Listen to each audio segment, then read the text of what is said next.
Chère Sophie, initiatrice du projet Murs à Fleurs. Bon, bienvenue au nom de Montreuil sur ce site historique des Murs à Pêche et sur cette magnifique parcelle qui accueille depuis le mois de mars l'équipe des Murs à Fleurs. Développer l'agriculture en ville est, je crois, une ambition que nous partageons. Et je suis particulièrement heureux que ce beau projet voit le jour grâce à la volonté commune de la ville de Paris, du département de la Seine-Saint-Denis et de la ville de Montreuil, de la volonté d'agir ensemble pour promouvoir des actions éco-responsables et durables qui correspondent aux valeurs que nous défendons. Je tiens à remercier chaleureusement Sophie Jankowski, qui, après avoir transformé le toit d'une poste parisienne en une ferme urbaine, a conçu avec Céline Doyen l'aménagement de ces parcelles laissées en friche depuis de trop longues années. Mesdames, je souhaite ici souligner votre belle énergie, votre ténacité également, car démarrer votre activité en période de confinement, vous nous l'avez dit, n'a pas été chose facile. Et pour ce si beau résultat, ce jardin poétique tout en couleurs. Je tiens également à saluer ce projet qui est le fruit d'une œuvre collective, les équipes de la ville et du département, les enseignants et les élèves du lycée horticole, de Montreuil et du Greta, les bénévoles venus des différents quartiers de la ville, ainsi que les associations, mais aussi celles et ceux d'autres villes du département qui ont participé, je crois, à défricher, débarrasser le terrain de ces nombreux déchets et le remettre en état pour accueillir les plantes annuelles et vivaces qui font la beauté de ce jardin. Les Murs à Fleurs est aussi un projet mêlant une part de l'histoire et une part de notre présent, en écho à l'ingéniosité et la solidarité des agriculteurs. Vous collaborez avec des descendants d'anciens horticulteurs de la ville pour la confection de vos bouquets, composés également de variétés de fleurs qui font, je crois, une des renommées de Montreuil, les dahlias, les salidago, les cils de Sibérie, cultivés ici il y a plusieurs années et qui reviennent chaque année sur le site. Vous perpétuez ainsi la tradition horticole des Murs à Pêche. Les Murs à Fleurs incarnent aussi le présent en permettant aux plus jeunes de se sensibiliser à la connaissance des fleurs et à la nécessaire préservation de l'environnement, aux apprentis et aux étudiants de passer à la pratique et aux familles de se retrouver et d'apprendre les techniques de culture qu'ils pourront ensuite reproduire dans leur jardin ou sur leur balcon. Enfin, les Murs à Fleurs incarnent, je crois, des valeurs que nous voulons pour le monde d'aujourd'hui et pour le monde de demain. Un projet éco-responsable qui s'inscrit dans un mouvement de naturalisation des espaces urbains, de lutte contre l'érosion de la biodiversité, pour offrir à nos populations aussi des espaces de bien-être, de respiration et d'une certaine manière de reconnexion. Il s'inscrit également dans la lutte contre les pollutions, des expérimentations ici et ailleurs pour favoriser naturellement la régénération des sols. Et nous l'avons vu il y a un petit instant avec ce magnifique ver de terre qui est apparu comme le fruit de ce travail. Et j'espère, grâce à un partenariat entre la ville de Montreuil avec AgroParisTech, nous aurons d'ici quelques mois des recommandations pour permettre à d'autres projets de se développer en tenant compte de la pollution du site, pollution qui malheureusement touche, je le disais, l'ensemble des Murs à Pêche. Ce projet est aussi pour demain car il démontre qu'une autre façon de produire et de pratiquer les échanges est possible. En effet, ici, tout est local. Alors que l'essentiel des fleurs viennent d'Afrique du Sud ou des Pays-Bas, poussant grâce à une utilisation abondante de pesticides et dont l'acheminement engendre des émissions de gaz à effet de serre, à Montreuil, c'est la nature qui produit à son rythme. Les fleurs sont issues de graines de fleurs cultivées dans la région ou grandissent grâce à la pollinisation effectuée par nos abeilles et sont vendues à Paris, à Montreuil, dans les magasins Biocoop, je crois. Les abeilles. Et les nouveaux Robinson. Vous l'aurez compris, au travers du soutien au projet des Murs à Fleurs, la ville de Montreuil entend s'engager pour une ville que nous espérons plus agréable et plus saine pour ses habitantes et ses habitants, plus écologique et plus responsable. Qu'il me soit permis de dire que cela engage pour nous toutes et tous, je crois aussi, une évolution de la conception de la ville et de la vie en ville. Il y a dans tout cela des choses qui nous permettent de toucher et de regarder en face le vivant. De ne plus considérer que la ville est une ville minérale, déconnectée, mécanisée, dans laquelle les sentiments des fleurs, les sentiments humains, la relation n'est plus sa place. Et je pense que à travers cette place du vivant, c'est aussi une certaine idée de l'homme et de la femme que nous défendons pour l'avenir. Et il s'observe à Montreuil en ce moment quelque chose de particulier, puisque nous avons été une des premières villes à arrêter, c'était Dominique Voynet qui l'avait décidé, les pesticides. Et nous observons une montée en puissance un peu partout, sur les trottoirs, dans les espaces, etc.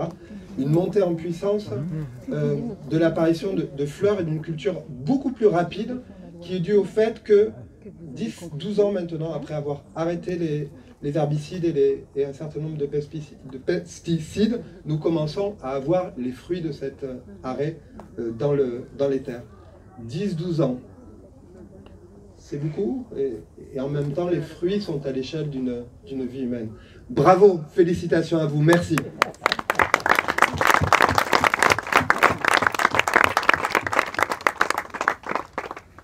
Merci.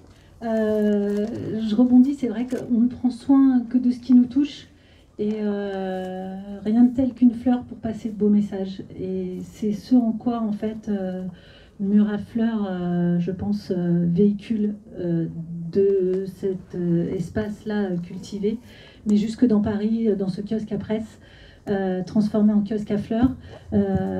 C'est pas seulement un jardin, en fait, de cultiver à proximité d'une ville, c'est aussi des prétextes pour se rencontrer, se relier, discuter, partager de valeurs et de beaux messages. Et voilà, moi je suis très contente de, en tout cas, être revenue à mes racines, parce que je suis née à Montreuil, et donc mine de rien, j'essaye de retisser cette histoire-là, et qui finalement nous démontre que ce qui a été peut encore être, puisque Montreuil a été une économie locale, juteuse et fructueuse, et même goûteuse de pêche, mais voilà, on peut tout à fait peut-être démontrer par ici, par ces fleurs, qu'on peut reproduire des choses sans avoir besoin d'aller les chercher bien plus loin, tout simplement.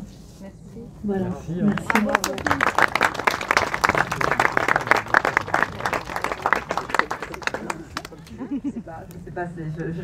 C'était pas prévu, mais c'est pas grave. Ah, il faut que j'enlève mon masque quand même, ce sera mieux. Ouais. Vous allez m'entendre peut-être un peu mieux. Non, simplement quelques mots pour vous dire bravo, effectivement, pour ce très beau lieu qui nous dit tant de ce que peut changer l'agriculture urbaine dans le quotidien, dans le paysage d'une ville et aussi dans la vie de ses habitants. Parce que ce qu'il y a ici, c'est évidemment de l'effort, du travail, la persévérance de deux ouvrières, deux abeilles ouvrières qui ne se sont pas découragées. Mais au bout, il y a du lien social, il y a du faire ensemble, il y a de la reconnexion de populations du quartier avec, je dis mes populations au pluriel, du quartier et des environs, avec ce qu'il y a de plus commun en nous, c'est-à-dire la nature, puisque nous sommes une espèce animale comme tant d'autres, mais j'ai parfois l'impression, quand je vois à quel point nous avons besoin d'eau et de lumière, j'ai plutôt l'impression qu'on est plus proche de l'espèce végétale que de l'espèce animale. Et cette reconnexion avec le vivant, elle est particulièrement importante. On est évidemment dans un contexte d'urgence climatique, de réduction de notre empreinte carbone, et des lieux comme celui-là ne sont pas suffisants, mais ils sont nécessaires. Ils sont nécessaires parce qu'ils disent quelque chose de la ville qu'il nous faut imaginer, qu'il nous faut construire, parce que surtout ils nous reconnectent avec le vivant. Et il ne faut pas se tromper d'objectif, parce qu'on entend souvent dire oui, il nous faut sauver la planète, sauvons la planète c'est un jeu. La planète, elle était là avant nous, elle sera là longtemps après nous. Elle s'adapte. Ce qui se passe aujourd'hui, le réchauffement climatique et ses effets, ce sont des adaptations de la planète à ce que nous lui faisons subir. L'enjeu, en fait, de la lutte pour le climat, enfin de la lutte contre le réchauffement climatique, C'est évidemment une question de justice sociale, mais l'enjeu, c'est préserver les conditions de vie pour nous, pour le reste du vivant, ce qu'on appelle la biodiversité, sur Terre. C'est pas sauver la planète qui, elle, encore une fois, nous survivra. Donc, et des lieux comme celui-là, non seulement pour ce qu'ils font pour atténuer les effets du réchauffement climatique dans la ville, mettre des îlots de fraîcheur dans la ville, revaloriser un site qui était pollué, qui était à moitié une friche, d'après ce que j'ai vu, eh bien, ce sont des lieux qui aussi ont le mérite d'être pédagogiques, d'être éducatifs et d'être simplement sensitifs en ce qu'ils nous replacent dans notre qualité de membres du grand ensemble vivant. Et puis, c'est important, évidemment, de voir la réussite de ce type de lieu. Et Pénélope Comitès, qui est là, y est pour beaucoup, parce que c'est quand même elle qui était, au moment du démarrage du projet, déjà de l'examen du projet, puis du démarrage du projet, c'est quand même elle qui était l'adjointe en charge de ces sujets-là, et qui, je ne fais que ramasser les lauriers maintenant, du travail. C'est un plaisir. Voilà, on partage du travail fait par Pénélope dans la mandature précédente. Mais vous savez, pendant longtemps, bon, alors on a eu des années, des décennies du fameux Paris et le désert français, et puis après cette idée-là était un peu battue en brèche, mais jusqu'à il n'y a pas si longtemps, jusqu'à il y a une vingtaine d'années, souvent les représentations, même géographiques, de Paris s'arrêtaient aux frontières de Paris. Et tout le reste, c'était blanc, c'était transparent sur la carte. Pendant très longtemps, et moi je dis souvent que Paris a une dette envers ses villes voisines et singulièrement la Petite Couronne. Paris, ça a été la ville vers laquelle allaient les travailleurs, les richesses de la Petite et de la Grande Couronne, mais qui renvoyaient vers la Petite Couronne, et c'est beaucoup le cas en Seine-Saint-Denis, ces boues toxiques, ces déchets à retraiter, ces cimetières, et puis aussi on a pris des terrains pour construire des logements pour les ouvriers qui venaient travailler à Paris. Mais heureusement, depuis une petite, on va dire depuis 3 mandats et demi à peu près, à Paris, la vision des choses a changé. Évidemment, beaucoup d'intercommunalités, de collectivités se sont organisées depuis, mais ce lien entre Paris, la Petite et la Grande Couronne, cette réciprocité à instaurer, je crois que c'est un chemin qui a été vraiment entamé, pris dans les 2 mandats de Bertrand Delanoë et dans le mandat d'Anne Hidalgo.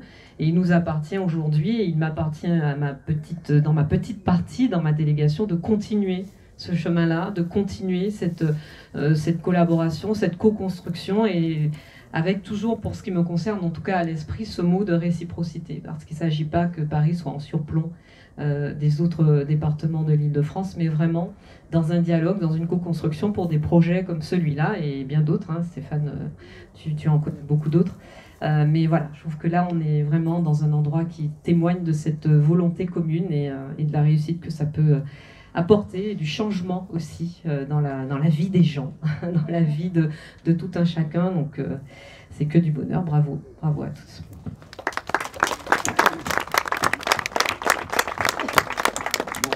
Je vous rassure, quelques mots seulement, parce qu'en plus, ils et elles ont tout dit. Simplement vous dire, moi aussi, à quel point c'est, pour le département de la Seine-Saint-Denis, un vrai bonheur que de nous être associés à l'initiative de Paris Pariculteurs, puisque nos projets communs que nous portons, ils ont démarré dans ce cadre-là, pour identifier en Seine-Saint-Denis des parcelles justement qui pourraient... soit de manière transitoire, soit plus durable, accueillir des projets qui permettent de refaire de la nature en ville. On a un beau projet à Aubervilliers, on a un beau projet donc ici à Montreuil, et donc c'est un vrai plaisir de vous retrouver ici après ces mois difficiles et de voir qu'à force d'énergie, de travail et de volonté, il y a déjà, d'ores et déjà, sur un tiers, imaginez que ce n'est qu'un tiers de l'ensemble du projet, de très très beaux résultats.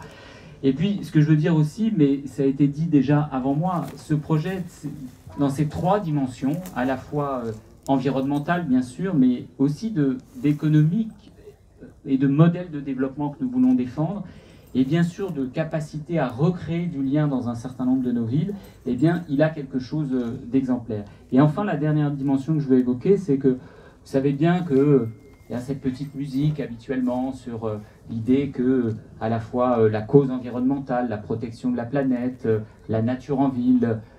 Je vois aujourd'hui les débats qui peuvent exister en Seine-Saint-Denis, par exemple sur les pistes cyclables transitoires. Tout ça serait finalement une mode réservée ou pour quelques-uns et impulsée ou imposée par quelques-uns. Eh bien, le choix que nous faisons, nous, ici en Seine-Saint-Denis, c'est justement tout l'inverse. Non, la préservation de la planète, ce n'est pas réservé à quelques-uns et c'est pas pour quelques bobos parisiens, bien au contraire, parce que toujours, au nord comme au sud, dans les pays développés comme dans les pays les moins favorisés, eh bien c'est toujours les plus modestes, les plus fragiles, ceux qui ont le plus à subir les inégalités, qui subissent aussi les environnements les plus dégradés, qui subissent aussi le moins de transport collectif, qui subissent aussi le plus de pollution atmosphérique ou de nuisances environnementales. Et donc on est bien décidé, nous aussi en Seine-Saint-Denis, à faire de cette question le cœur de notre projet, parce qu'on pense aussi que c'est bon pour lutter contre les inégalités dans ce territoire de la Seine-Saint-Denis. Et donc, quand on peut remettre de la nature, développer un modèle qui favorise, y compris de l'emploi local, éviter qu'on ait 80% de la production florale qui vienne de l'étranger, d'Afrique du Sud ou du nord de l'Europe, eh bien, et qu'en plus, ça recrée du lien parce que, effectivement, vous l'avez dit, eh bien, en permettant à des populations, y compris différentes, compte tenu de ce qu'est la Seine-Saint-Denis, de faire ensemble et de se retrouver dans ces projets et ces espaces, eh bien, je crois que c'est du gagnant-gagnant pour tout le monde. Donc, merci à vous qui avez été à l'origine de ce beau projet. Merci.